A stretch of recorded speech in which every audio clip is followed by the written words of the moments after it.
नमस्कार। दिन भर की बड़ी खबरों के विश्लेषण के कार्यक्रम सुनिए सच में आपका स्वागत है। मैं हूं मुकेश कुमार। तो दोस्तों, शुरू करते हैं आज का सुनिए सच। आज की खास खबरों पर नजर डालते हुए सुप्रीम कोर्ट ने दी सफाई, कहा हमने हाई कोर्टों को कार्रवाई से नहीं रोका। सुप्रीम कोर्ट के रवैये से भड़के वरिष्ठ वकीलों ने खुलकर जताया विरोध।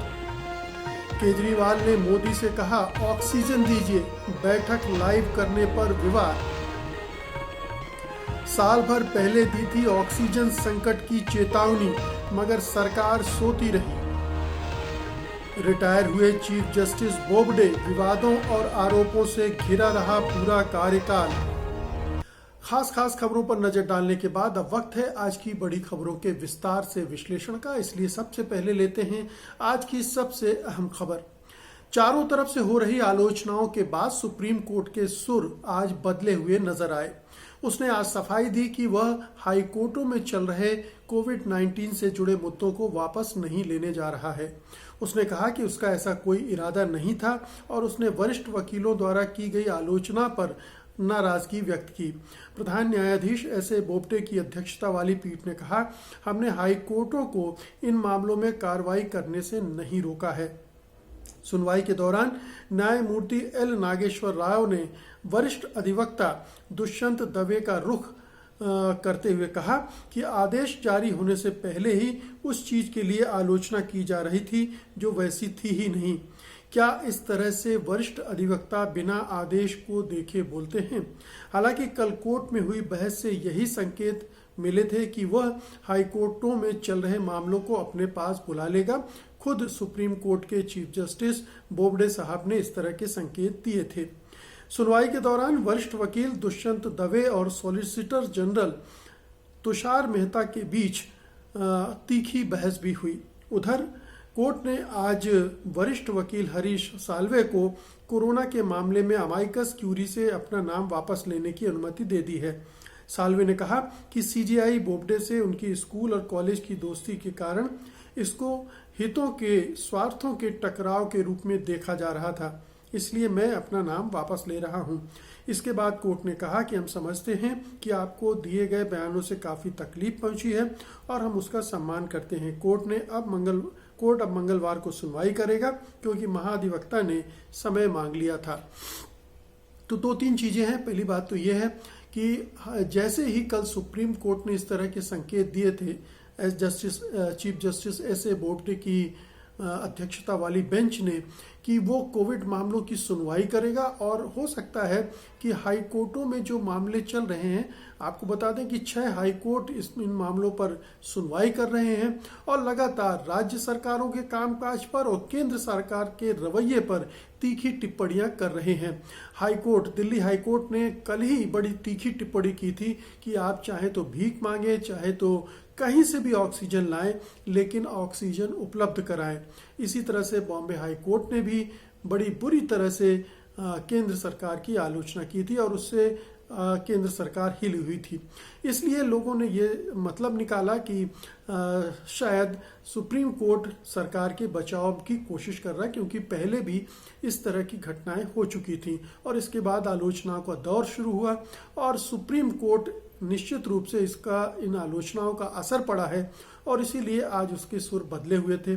चीफ जस्टिस बोबडे का आज आखिरी दिन था, वो रिटायर होने वाले थे और इस सुनवाई के दौरान भी जो तल्खी देखने को मिली वो निश्चित रूप से उन्होंने उसकी अपेक्षा नहीं की होगी, लेकिन उन्होंने जिस तरह से इस पूरे मामले को डील किया था उससे ये होना लाजमी था। इसके अलावा जिस तरह से उन्होंने हरीश साल्वे को अमाइकस क्यूरी बनाया था, जिसको कहते हैं कोर्ट मित्र बनाया था, न्याय मित्र बनाया था, उसको लेकर भी सवाल उठे थे और कई स्तरों पर सवाल उठे थे। न केवल इनकी पुरानी दोस्ती की वजह से, बल्कि हरीश साल्वे लगातार सरकार का साथ देते रहे हैं, सरकार के पक्ष में खड़े होते रहे हैं, इसलिए उनको लेकर उनको इस तरह की भूमिका देने पर सवाल उठे। और वैसे भी हरीश साल्वे भारत के नागरिक नहीं हैं, वो लंदन ब्रिटेन के नागरिक हैं। इस पर भी सवाल उठे और इसकी वजह से उन्हें मजबूरन, ये खुशी से उन्होंने नहीं किया है, मजबूरन उन्होंने ये भूमिका न निभाने का फैसला किया और उसकी दरखास्त दी। तो एक तरह से देखें तो कोरोना के मामले में सुप्रीम कोर्ट की ये बेंच बुरी तरह से फंस गई, ऐसे बोबटे फंस गए और जिस तरह से चारों तरफ से आलोचना हुई उसने उन्हें डिफेंसिव मोड पर आने को मजबूर कर दिया, बचाव की मुद्रा में आ गए और फिर वो सारी चीज़ें देखिए कि कैसे एकदम से उलट गई। सबसे बड़ी बात यह है कि नेशनल इमरजेंसी करार दिया था कल अपनी सुनवाई के दौरान जस्टिस एस ए बोबडे की वाली बेंच ने, लेकिन सरकार को वो टाइम पर टाइम देता जा रहा है।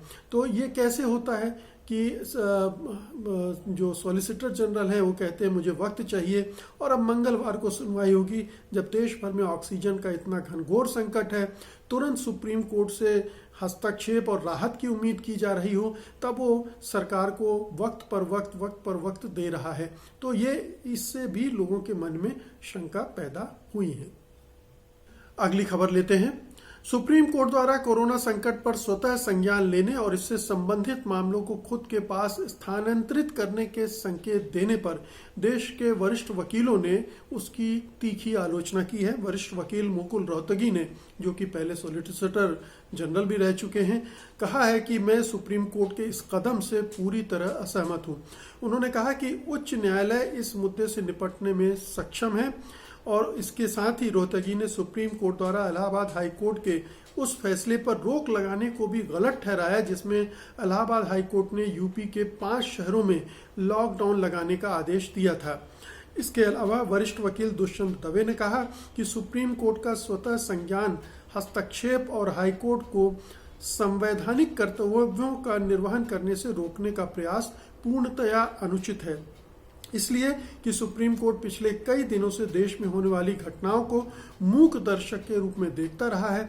उन्होंने कहा कि सुप्रीम कोर्ट यदि नागरिकों के बारे में चिंतित था तो ये सुनिश्चित करने के लिए पहले हस्तक्षेप करना चाहिए था कि सरकार ठीक से काम करे और ये कि जो कोविड रोगियों को पर्याप्त अस्पताल, टीके, दवाएं, ऑक्सीजन की आपूर्ति नहीं मिल रही है वो मिले।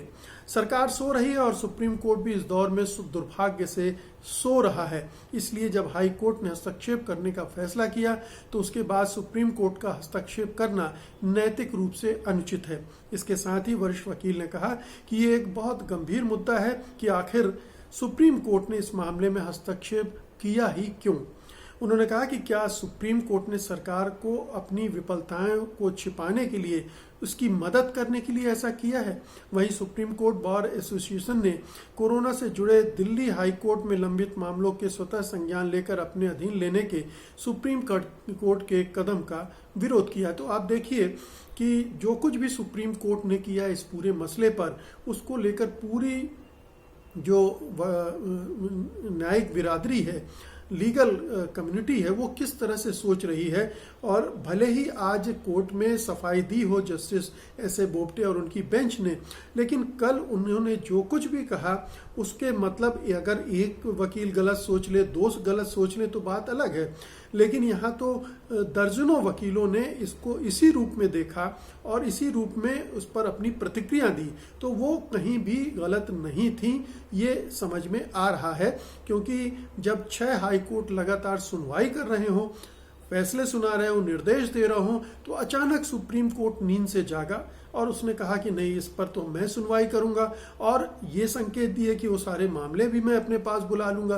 तो जाहिर है कि लोगों को शक हो रहा है। और जो दुष्यंत दवे ने कहा कि क्या सरकार की विफलताओं पर पर्दा डालने के लिए सुप्रीम कोर्ट ने ये पहल की है, या जो मुकुल रोहतगी ने कहा कि अभी तक पूरा सुप्रीम कोर्ट मूक दर्शक क्यों बना रहा, तो ये तमाम चीज़ें हैं जो पूरी दुनिया देख रही है, वकीलों की बिरादरी देख रही है, विधि बिरादरी देख रही है।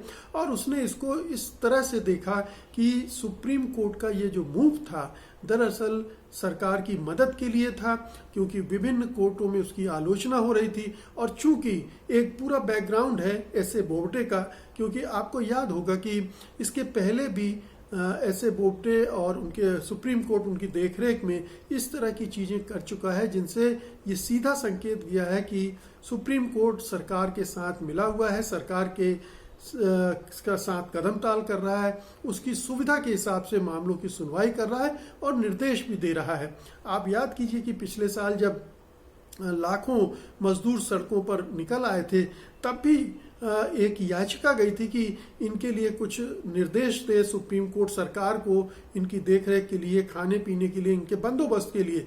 लेकिन तब सुप्रीम कोर्ट ने कहा था कि सुनवाई की कोई ज़रूरत नहीं, क्योंकि उस समय जो सॉलिसिटर जनरल ने उन्हें कहा था कि सड़कों पर कोई भी नहीं है, जबकि पूरी दुनिया देख रही थी कि लाखों लोग सड़कों पर हैं। लेकिन उनकी बात मानकर सुप्रीम कोर्ट ने आंखें बंद कर ली और फिर 2-2.5 महीने बाद फिर जागा और फिर उसने सुनवाई शुरू कर दी।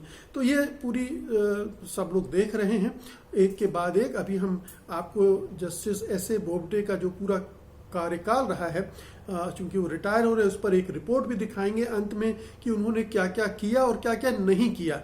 तो उनसे आपको आइडिया लग जाएगा कि एस.ए. बोबडे का कार्यकाल कैसा रहा है। उसे चमकदार माना जाए या ये माना जाए कि वो स्याह रहा है, तो इस पर हम बाद में आएंगे। लेकिन इतने सारे वकीलों ने जो प्रतिक्रियाएं दी हैं वो अपने आप में सुप्रीम कोर्ट के कामकाज पर, एस.ए. बोबडे के कार्यकाल पर एक गंभीर टिप्पणी है और उसकी जो विश्वसनीयता घटी है और साख घटी है उसको रेखांकित करने वाले हैं कि आखिरकार ये नौबत क्यों आई है।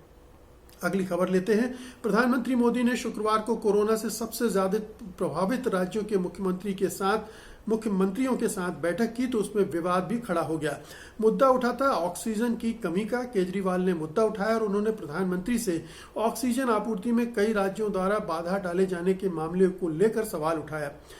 ये टीवी पर लाइव था। बैठक के दौरान प्रधानमंत्री ने टोका और चर्चा को लाइव करने के लिए नाराजगी जताई, तो केजरीवाल ने माफी मांग ली। बैठक के दौरान केजरीवाल ने दिल्ली के अस्पतालों में ऑक्सीजन की कमी का मुद्दा उठाया था। उन्होंने प्रधानमंत्री से इस बारे में सुझाव भी मांगे। केजरीवाल ने दिल्ली में ऑक्सीजन की भारी किल्लत का हवाला देते हुए कहा कि अगर यहाँ ऑक्सीजन पैदा करने वाला प्लांट नहीं है तो क्या दिल्ली के लोगों को ऑक्सीजन नहीं मिलेगी?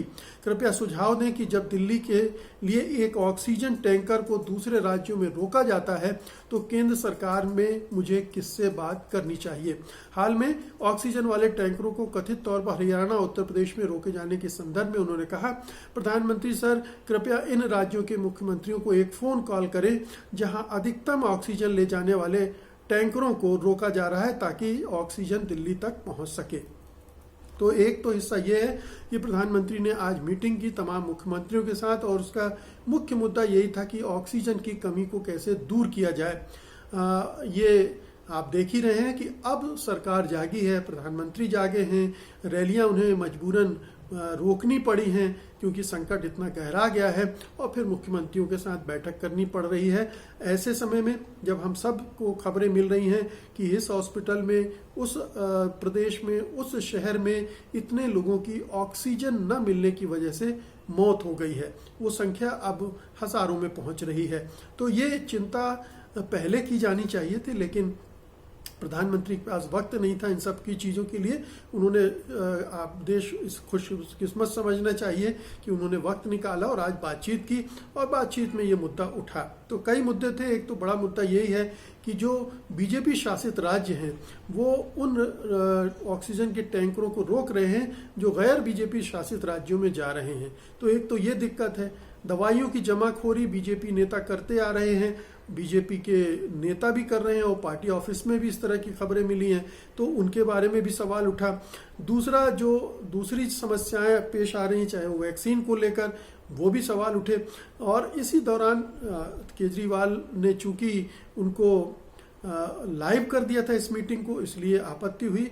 ना आम तौर पर ये जो बैठकें होती हैं वो लाइव नहीं की जाती हैं, वो एक क्लोज डोर मीटिंग मानी जाती हैं कि प्रधानमंत्री के साथ आप विचार विमर्श कर रहे हैं, उसको सार्वजनिक न किया जाए। लेकिन हमारा मानना यह है कि ऐसी मीटिंग का ओपन होना चाहिए, लाइव प्रसारण होना चाहिए, जिस तरह से संसद का होता है। पता तो चले कि प्रधानमंत्री कर क्या रहे हैं, सुन किस तरह से रहे हैं और आगे किस तरह से काम कर रहे हैं। तो केजरीवाल ने माफी मांग ली, लेकिन निश्चित रूप से उन्होंने ये जानबूझकर किया होगा ये नियम का पालन नहीं किया होगा कि इसको ना किया जाए, और इसका वो एक मैसेज देना चाहते होंगे कि वो अपनी तरफ से कोई कोर कसर बाकी नहीं रख रहे हैं। जो भी चूक हो रही है वो केंद्र सरकार की तरफ से हो रही है, जो भी असहयोग है वो केंद्र सरकार की तरफ से है। तो वो अपने मकसद में कामयाब हो गए, क्योंकि वो सारी चीज़ें पब्लिक डोमेन में तुरंत चली गई और केजरीवाल को इससे वाहवाही भी मिल रही है। और जाहिर है कि प्रधानमंत्री और उनकी सरकार एक धर्म संकट में भी फंस गए हैं उनकी इस वजह से, इसीलिए कह रहे हैं कि ये केजरीवाल राजनीति कर रहे हैं। तो राजनीति तो सरकार भी कर रही है, बीजेपी भी कर रही है, और केजरीवाल ने भी मौका देखकर अपनी राजनीति कर दी है। लेकिन ये ज़रूर है कि ये एक चूंकि परंपरा नहीं रही है, इसलिए उन्हें इसका ख्याल रखना चाहिए। अगली खबर लेते हैं। ऑक्सीजन के लिए पूरे देश में हाहाकार मचा हुआ है और देश के कई हिस्सों से ऑक्सीजन की कमी से लोगों के तड़प तड़प कर मरने की खबरें लगातार आ रही हैं। लेकिन साल भर पहले यानी 1 अप्रैल 2020 को ही सरकार की ओर से गठित कमेटी ने यह कह दिया था कि कोरोना की अगर दूसरी लहर आई तो ऑक्सीजन की कमी हो जाएगी। इंडियन एक्सप्रेस के अनुसार केंद्र सरकार ने पिछले साल 11 एम्पावर्ड ग्रुप गठित किए थे, जिन्हें कोरोना से लड़ने के लिए योजना बनाकर लागू करना था। एम्पावर्ड ग्रुप 6 की जिम्मेदारी निजी क्षेत्र, सरकारी उद्यमों और अंतर्राष्ट्रीय एजेंसियों के बीच समन्वय करना था। इस कमेटी ने 1 अप्रैल 2020 को ही ऑक्सीजन की कमी की चेतावनी दे दी थी। समूह ने कहा था भारत में ऑक्सीजन आपूर्ति की समस्या आ सकती है। इसके लिए भारतीय उद्योग परिसंघ यानी CII इंडियन गैस एसोसिएशन के साथ मिलकर ऑक्सीजन की कमी को दुरुस्त कर सकता है। जाहिर है कि अभी के हालात देखकर नहीं लगता है कि समूह की चेतावनी को सरकार ने गंभीरता से लिया होगा। रिपोर्ट्स आ रही हैं कि सरकार ने 1 साल में ऑक्सीजन को ढोने के लिए टैंकरों की संख्या तक नहीं बढ़ाई, जिसके कारण ऑक्सीजन को ढोने में दिक्कत आ रही है। तो ये इस सरकार के काम करने का ढंग है।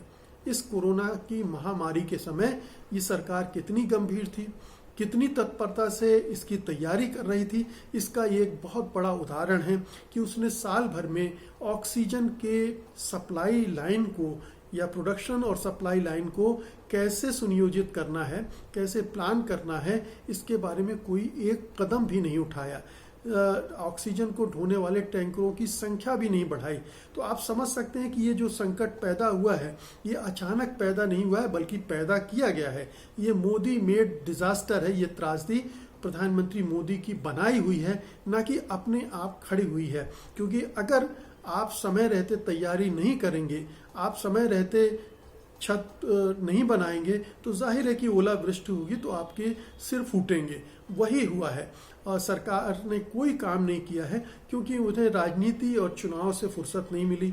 बिहार चुनाव, फिर बंगाल और फिर असम और फिर तमाम चुनावों में प्रधानमंत्री दौरों में लगे रहे। उनकी सरकार यही करती रही और उसने कोई तैयारी नहीं की। ऑक्सीजन जो सबसे बुनियादी चीज़ है कोरोना से लड़ने में, कि जैसे ही लंग्स में इन्फेक्शन फैलता है तो तुरंत ऑक्सीजन के सपोर्ट की ज़रूरत पड़ती है। और इस मामले में चेतावनी मिलने के बावजूद सरकार सोई रही, उसने कोई काम नहीं। ये एक आपराधिक लापरवाही है, ये क्रिमिनल नेग्लिजेंस है और इसके लिए सज़ा आपराधिक मानदंडों के हिसाब से तय की जानी चाहिए कि वो कौन से अधिकारी थे, वो कौन सा मंत्री था, कौन सा मंत्रालय था जिसको ये काम करना था और उसने ये काम नहीं किया। सबसे बड़ी जिम्मेदारी प्रधानमंत्री नरेंद्र मोदी की खुद थी। उन्हें इस पर ध्यान देना चाहिए था, लेकिन उन्होंने ध्यान नहीं दिया और अब मुख्यमंत्रियों की बैठक कर रहे हैं और उसमें अपने सुविचार प्रस्तुत कर रहे हैं। तो उनका क्या फ़ायदा जब हज़ारों लोगों की जानें चली गई हैं और हज़ारों लोगों की जान अटकी हुई है कि कब ऑक्सीजन ख़त्म हो जाएगी और उनके पास से सपोर्ट चला जाएगा। तो ये बहुत दुर्भाग्यपूर्ण स्थिति है, ये बताने की स्थिति है। ये मामला दरअसल बता रहा है कि कैसे पूरे देश में गवर्नेंस पूरी तरह से फेल हो गया है। मोदी को सरकार चलाना नहीं आता है, सरकार नहीं चल रही है, ये देश भगवान भरोसे चल रहा है।